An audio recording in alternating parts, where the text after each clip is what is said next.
Hello and welcome to Theta Sigma's Doctor Who podcast number 31. In this week's show we have some feedback to look at, and we also hail the 9th Doctor, Christopher Ecclestone, with an in-depth look at both Ecclestone himself and his to-date most famous alter ego, the 9th Doctor. Come here, you scrumptious little beauty.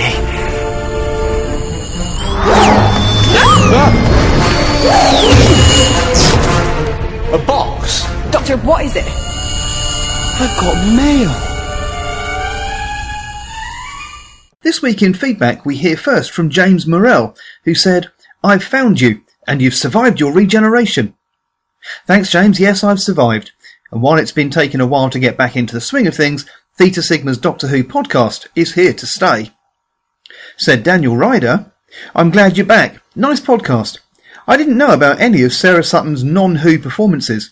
I'm looking forward to having her, Davison, Fielding and Waterhouse together again for Big Finish next year."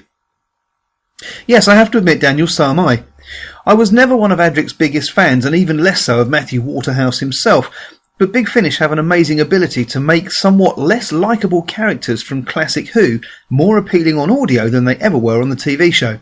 So here's to another success with another crowded TARDIS crew. Can I also take this opportunity to thank those of you who've willingly shared the podcast on your Facebook pages. It's never easy when your audience is wiped out at a stroke, but my thanks to all of you who've supported and shared. Long live Doctor Who.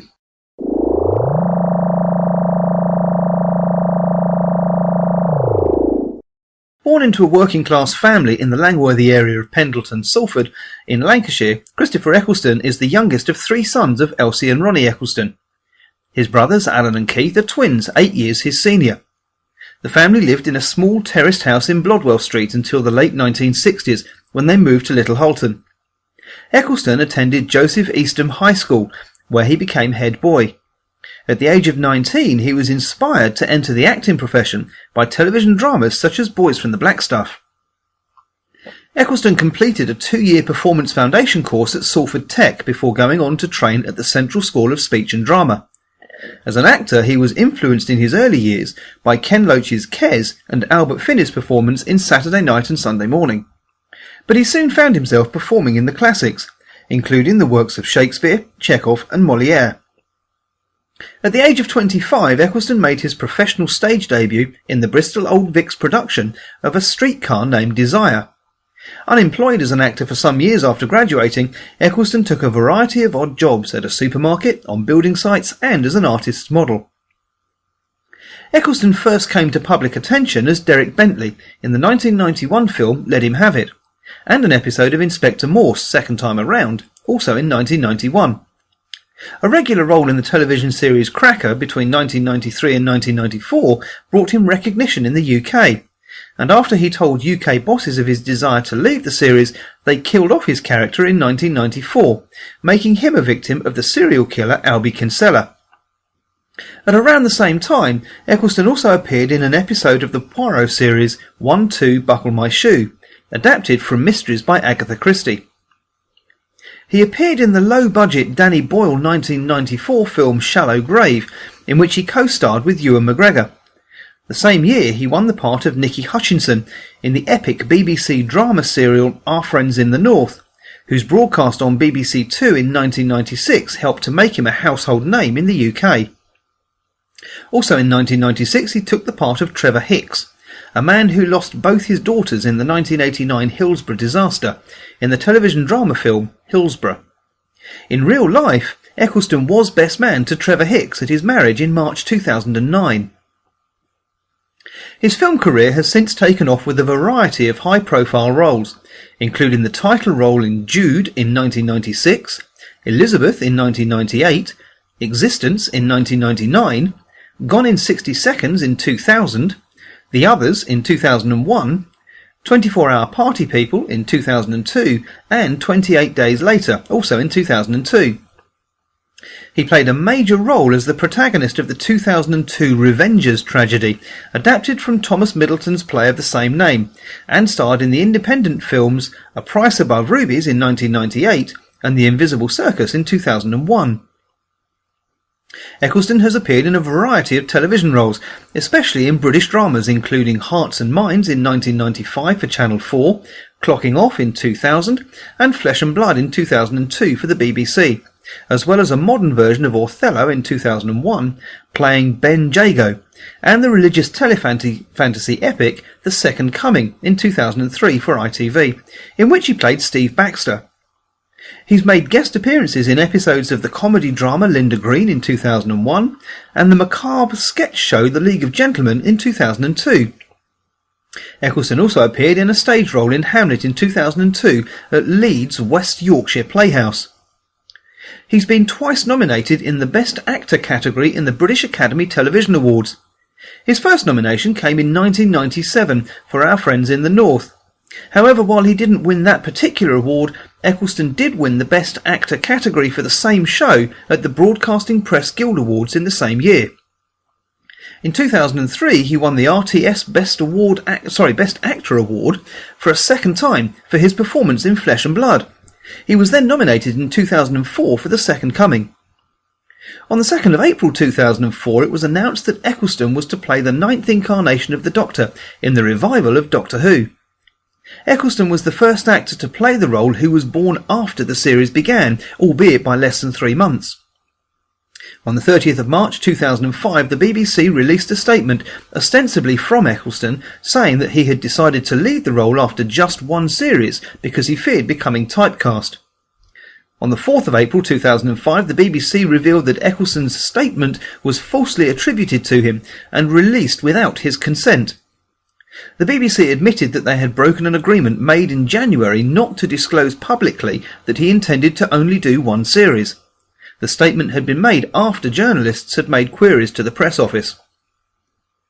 On the 11th of June 2005, during a BBC radio interview, when asked if he had enjoyed working on Doctor Who, Ecclestone responded saying, "Mixed, but that's a long story."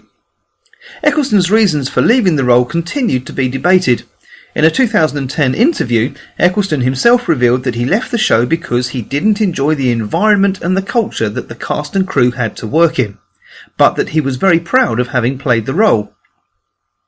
On the 7th of November 2008, at the National Theatre to promote his book The Writer's Tale, Russell T Davies said that Ecclestone's contract was for a single year because it was uncertain then whether the show would continue beyond a single series. In retrospect, he says, it has been an enormous success, but at the time there were doubts within the BBC. Ecclestone was voted the most popular actor at the 2005 National Television Awards for his portrayal of the Doctor. In July 2012, Ecclestone spoke positively of his time on Doctor Who during a talk at the National Theatre. This led to speculation that he was considering making a return appearance as the Ninth Doctor for the show's 50th anniversary in 2013. The current Doctor, Matt Smith, stated that he would love Ecclestone to return. However, after discussions with executive producer Stephen Moffat, Ecclestone declined his role. On the 30th of October 2005, Ecclestone appeared on stage at the Old Vic Theatre in London in a one-night play, Night Sky, alongside Navin Chowdhury, Bruno Langley, David Warner, Saffron Burrows and David Baddiel. In 2006, he appeared on the ITV documentary special Best Ever Muppet Moments as a commentator. In May 2006, he appeared as the narrator in a production of Romeo and Juliet at the Lowry Theatre in his home city of Salford. The theatre company with which he performed, Celebrity Pig, is made up of learning disabled actors. In August 2006, Ecclestone filmed New Orleans Mon Amour with Elizabeth Moss. Later in the same year, he starred in Perfect Parents, an ITV drama written and directed by Joe Ahern, who had directed him in Doctor Who. Ecclestone then joined the cast of the NBC TV series Heroes in the episode Godsend, which was broadcast in January 2007. He played a character named Claude who has the power of invisibility and helps Peter Petrelli with his powers. Ecclestone also appeared as the Rider in a film adaptation of Susan Cooper's novel The Dark is Rising, which opened in October in the USA 2007.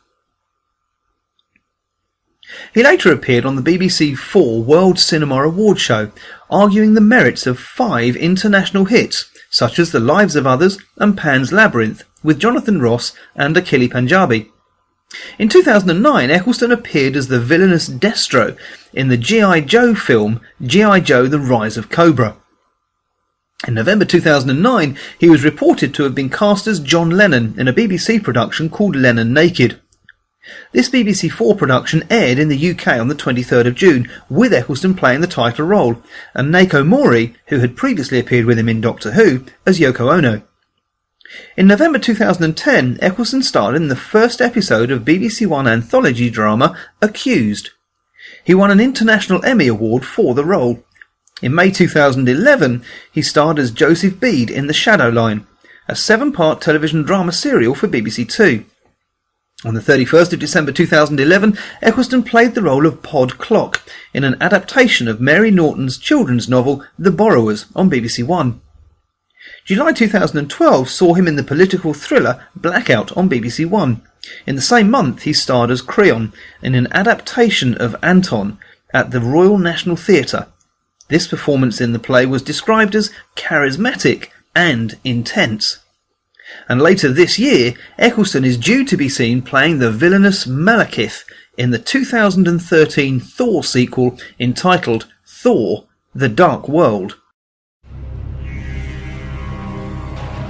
Do you know what they call me in the ancient legends of the Dalek homeworld? The oncoming storm. But what of the Ninth Doctor himself? The Ninth Doctor first appears in the episode Rose, where he rescues 19-year-old shopgirl Rose Tyler from an Auton attack in the department store where she works. Although the Doctor implies that he's only recently regenerated, Rose's investigations show him to have been present at several moments in the Earth's history, such as the sinking of the Titanic, the eruption of Krakatoa, and the assassination of John F. Kennedy. After Rose helps the Doctor to defeat the Nestene consciousness, he invites her to travel with him in the TARDIS. On their first trip, he takes her to witness the destruction of planet Earth in the year 5 billion. During this story, it is revealed that the Time Lords have been destroyed, and the Doctor is the last of his kind. Following on from this, the Doctor and Rose visit Cardiff in 1869, where they encounter Charles Dickens, of whom the Doctor claims to be a big fan. When faced with a near-death situation, the Doctor tells Rose that he was glad to have met her. In then taking Rose home, the Doctor accidentally returns to Earth 12 months after they've left. Because of his actions, he's treated like an internet predator by Rose's mother Jackie, and Rose's boyfriend Mickey has become a murder suspect. After Mickey helps the Doctor and Rose defeat the Slitheen, the Doctor offers Mickey a place in the TARDIS with them, but he refuses. In the episode Dalek, the Doctor encounters a Dalek, though he had believed the race to be extinct after the Time War, because the Time War between the Time Lords and the Daleks had concluded with the mutual annihilation of both races. The Doctor then tortures the surviving Dalek, and at the end of the episode attempts to kill it in cold blood. However, he stops when Rose intervenes. Adam Mitchell then joins the Doctor and Rose as a companion at the end of Dalek. However, when he tries to smuggle future knowledge from Satellite 5 in the year 200,000 back to his own time in the long game, the Doctor expels him from the TARDIS. The Doctor then becomes angry at Rose after he takes her to the event of her father Pete Tyler's death, and she saves his life, causing a paradox. However, when Pete dies to restore the timeline, he shows compassion and encourages her to sit by his side as he passes away. After encountering Captain Jack, a con artist and former time agent from the 51st century, in 1941, the Doctor realises that Jack has caused a deadly nanotechnological plague to sweep through the human race, turning humans into gas-masked zombies. Following the resolution of this situation, Jack prepares to sacrifice himself, but the Doctor saves him and invites him on board the TARDIS. When the Doctor encounters the last surviving member of the Slitheen family in present-day Cardiff, he has doubts over whether or not to send her home to be executed. During this episode, the Doctor first notices that he and Rose had kept on coming across the words Bad Wolf. In the episode Bad Wolf, the Doctor, Rose and Jack find themselves at the mercy of the Bad Wolf Corporation, based on Satellite 5. However, the true enemy is revealed to be the Daleks, the Dalek Emperor having also survived the Time War and had rebuilt the Dalek race. The Doctor sends Rose back to the 21st century to protect her before attempting to destroy the Dalek army. When he realises that doing this would destroy most of the planet Earth, he's unable to do so, proclaiming he'd rather be a coward than a killer. Having absorbed the energies of the time vortex, Rose is now able to return to the Doctor and destroy the Daleks. In order to save Rose from being killed by harbouring the time vortex, the Doctor removes the harmful effects by kissing her. However, the damage that this causes to his own cells lead him to regenerate, and the 10th Doctor takes his place. Before I go, I just want to tell you were fantastic. And that's all we have time for this week. As always, thanks for listening. And if you have any feedback on the show, please feel free to leave it on Theta Sigma's Doctor Who podcast page on Facebook. Or you can email me at respectthething@outlook.com. Next week I'll be away in Swansea at the Regenerations Doctor Who convention. It's my plan to record a couple of short podcasts at the end of each day to let you all know how it's going. So keep your eyes on Theta Sigma's Doctor Who podcast page on Facebook, and I look forward to doing my first convention report podcasting. So until then... Well, goodbye, my boy. You did quite well. Quite well. It's reassuring to know that my future is in safe hands.